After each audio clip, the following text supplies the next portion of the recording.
अस्सलाम वालेकुम नाजरीन। पिछली किस्त के आखिर में आपने देखा कि बुरहान ने मरकजी खेमे में आकर उस्मान को बताया था कि वो आदमी बोल पड़ा है और उसने मिहाइल कोसिस का नाम लिया है। यह सुनकर उस्मान गुस्से से कोसिस को देखने लग पड़ा था। इस किस्त के आगाज़ में उस्मान मुस्कुराते हुए कहता है, चलिए मिहाइल कोसिस, आपको ज़रा अपना कबीला दिखाते हैं। कोसिस कहता है, यकीनन। फिर वो सब खड़े हो जाते हैं और उस्मान उन्हें लेकर मरकजी खेमे से बाहर निकल जाता है।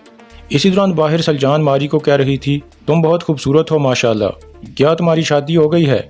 मारी कहती है, नहीं, अभी तक मुझे कोई ऐसा मिला ही नहीं। सलजान कहती है, मिलेगा भी नहीं बेटी, क्या काफरों के यहाँ कोई लायक शख्स मिल सकता है? तुम्हारी शादी काई कबीले के किसी बहादुर के साथ करते हैं। मारी आगे से कोई जवाब नहीं देती। उधर उस्मान गवर्नर कोसिस को लेकर कैदखाने की तरफ जा रहा था, जबकि कोसिस काफी घबराया हुआ था। पिंजरे वाले खेमे में जाकर उस्मान कहता है, सोगत से वापसी पर हमारे लिए जाल बिछाया गया, भागने वाले भाग गए और ये हमारे हाथ लग गया।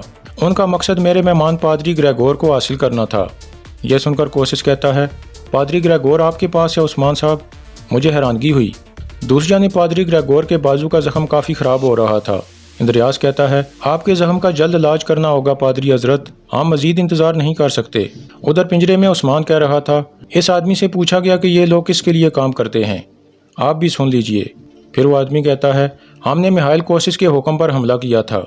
यह सुनकर कोसिस मुस्कुराने लगता है और फिर कहता है, यह एक घटिया चाल है उस्मान साहब, यकीनन वो इन अहमकों के जरिए मुझे घुटनों के बल झुकाना चाहते हैं।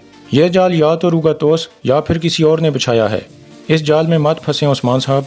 उस्मान कहता है, फंसाना या बचाना सिर्फ अल्लाह के हाथ में है कोसिस, अगर हम फंस भी जाएं तो भी आपको फिक्र करने की ज़रूरत नहीं है।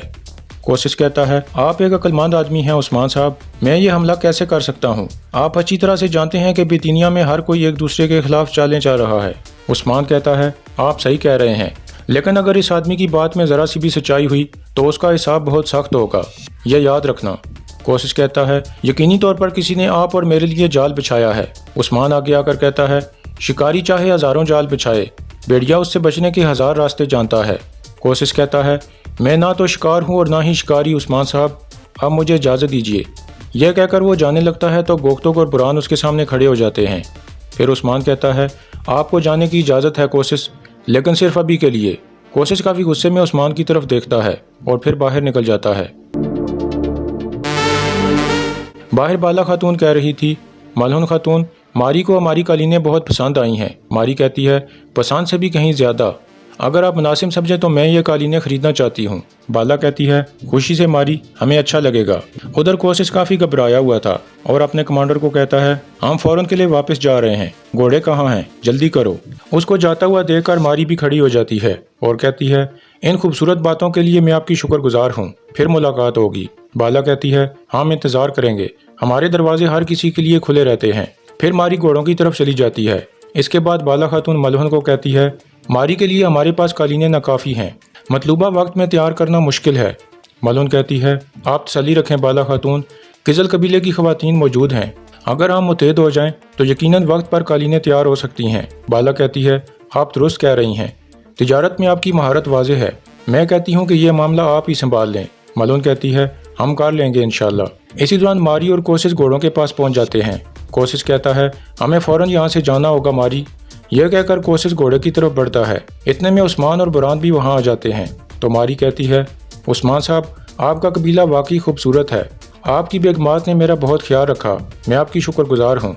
उस्मान तंजन कहता है, मुझे उम्मीद है कि आपके भाई भी शुक्रगुजार होंगे, आपकी बार इन्होंने ऐसी चीज़ देखी है जो पहले कभी नहीं देखी थी। इसके बाद कोसिस और मारी अपने सिपाहियों के साथ कबीले से रवाना हो जाते हैं। इसके बाद उस्मान मरकजी खेमे में आ जाता है। गुंदुस कहता है, क्या हमला करने वाला कोसिस ही है उस्मान साहब? उस्मान कहता है, मैं भी जानना चाहता हूँ भाईजान कि कौन किसके लिए गड़ा खोद रहा है। पहले रुगातोस को अड्डी बनाया गया और फिर कोसिस को। मलहुन कहती है, वाज़े तौर पर खेल खेला जा रहा है हुजूर, काम करके इल्ज़ाम दूसरे पर डाल रहे हैं। उस्मान कहता है, यानी वो दोनों गवर्नर एक दूसरे के खिलाफ जाल बिछा रहे हैं और एक दूसरे को खा रहे हैं। अगर हम उनकी कमज़ोरियों को इस्तेमाल करें तो फतह बहुत करीब है भाईजान। चूँकि दुश्मन एक दूसरे के दस्तों गिरेबां हैं तो हम उनका शिकार करेंगे, लेकिन पहले कोसिस को देखना होगा। इतने में गोख्तोग और जरकुताई इजाज़त लेकर अंदर आ जाते हैं। जरकुताई कहता है, आपने हमें याद फरमाया हुजूर। उस्मान कहता है, कातलूनिया वाले आदमी को आज़ाद कर दो, लेकिन फिर उसका पीछा करो, उसका साया बन जाओ और उसके हर कदम का पता लगाओ जरकुताई। जरकुताई कहता है, जैसे आपका हुक्म हुजूर। फिर उस्मान गोख्तोग को कहता है, سپاہیوں کو کہو کہ اپنی تلواریں تیز کر لیں، وقت دھندلا ہے، وہ سب مارکے کے لیے تیار رہیں۔ یہ سن کر جرکتائی اور گوگتک باہر نکل جاتے ہیں۔ اس کے بعد اناگول قلعے کا منظر سامنے آتا ہے۔ قلعے کے اندر قید خانے میں ترگت زمین پر لیٹا ہوا تھا۔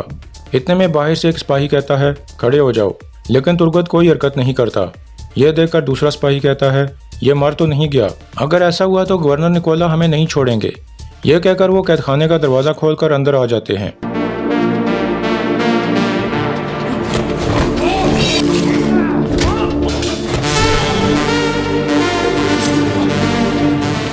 اس طرح ترگت ان دونوں کو مار دیتا ہے۔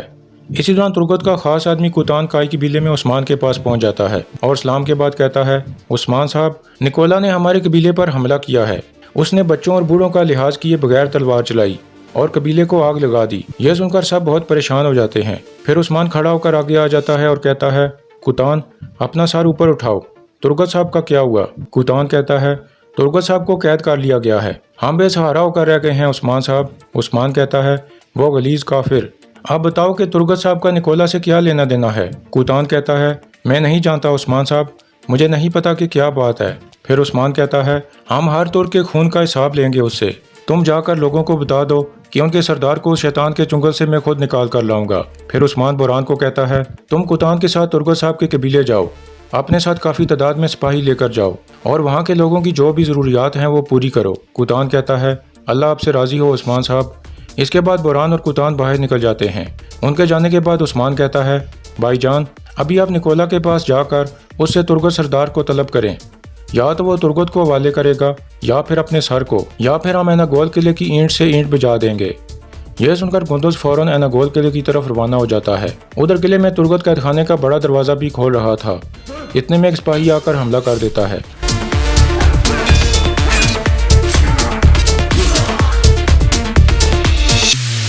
اس طرح نکولا وہاں آ جاتا ہے اور کہتا ہے شاباش ترگت، مجھے غلط ثابت نہیں کیا تم نے۔ اتنے میں نکولا کے بہت سارے سپاہی آ جاتے ہیں اور ترگت کو چاروں طرف سے گھیرے میں لے لیتے ہیں۔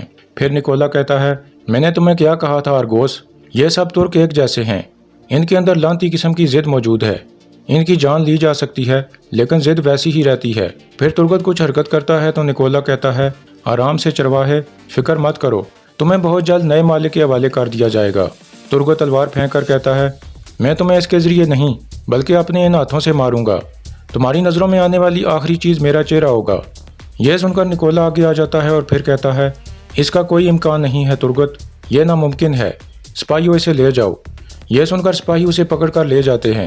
اس کے بعد نکولا کہتا ہے آرگوس، یہ تحفہ امانت ہے تمہارے پاس، اس سے نظریں ہٹنی نہیں چاہیے، غلطی کرنے والا مجھے پسند نہیں ہے۔ اسی دوران کاتالونیا والا آدمی جنگل میں پہنچ چکا تھا اور آہستہ آہستہ اپنے ٹھکانے کی طرف بڑھ رہا تھا، جبکہ جرگتائی اور ایک سپاہی چھپ کر اس کا پیچھا کر رہے تھے۔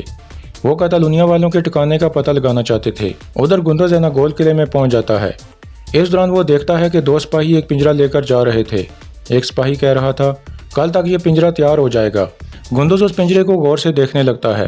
اتنے میں ایک سپاہی آ کر کہتا ہے گورنر نکولا آپ کا انتظار کر رہے ہیں۔ یہ سن کر گندز اندر کی طرف چل پڑتا ہے۔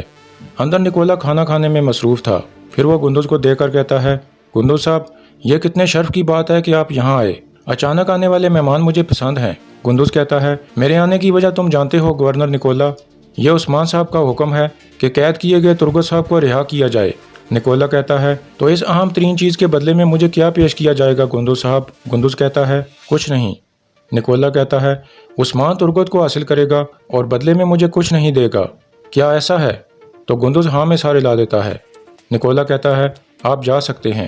پھر گندز سخت غصے میں کہتا ہے گورنر نکولا، یہ معاملہ بہت اہم ہے، ترگت صاحب ایک ترک سردار ہیں، عثمان اپنی جان دے دے گا لیکن ترگت کو آپ کے پاس نہیں رہنے دے گا، یہ ہماری روایات کا تقاضا ہے اور اس بات کا آپ یقین رکھیں کہ ہم ایسا کر کے رہیں گے۔ نکولا ہنستے ہوئے کھڑا ہو جاتا ہے اور گندز کے پاس آ کر کہتا ہے آپ لوگ اپنے آپ کو ترکوں کا سربراہ سمجھتے ہیں مگر کسی ایک کو بھی قابو نہیں کر پاتے۔ ترگت نے میخائیل کوسس کی بہن ماری کو اغوا کرنے کی جرت کی تھی تو کیا اسے کوئی سزا نہیں ملے گی؟ گندز کہتا ہے میں تمہیں عثمان صاحب کا حکم پہنچانے آیا ہوں نکولا، ماننا یا نہ ماننا تمہاری مرضی ہے۔ نکولا کہتا ہے میری مرضی نہیں ہے، اگر مرضی ہوتی تو بھی ترگت کو جانے نہیں دیتا، میں ترگت کو بطور تحفے کے طور پر میخائیل کوسس کو پیش کروں گا اپنی پیاری ماری کے لیے۔ یہ سن کر گندز باہر نکل جاتا ہے۔ کائی قبیلے میں عثمان سپاہیوں کے ٹریننگ ایریا میں پہنچ جاتا ہے۔ اور ان سب کو اکٹھا کر کے کہتا ہے، سپاہیوں، دشمن نے ہمیں بہت ہلکا لے لیا ہے۔ غلیظ نکولا نے ترگو صاحب کے قبیلے پر حملہ کیا اور ان کو قیدی بنا لیا۔ جب کسی ترک قبیلے میں آگ بھڑکتی ہے تو سب سے پہلے میرا دل جلتا ہے۔ گندو صاحب ترگو سردار کو لینے گئے ہیں، اگر وہ خالی ہاتھ لوٹے تو ہم نکولا کی سہارا بننے والی دیواروں کی اینٹ سے اینٹ بجا دیں گے۔ ترک کبھی قیدی نہیں رہتا، اب اپنی تلواریں تیز کر لو۔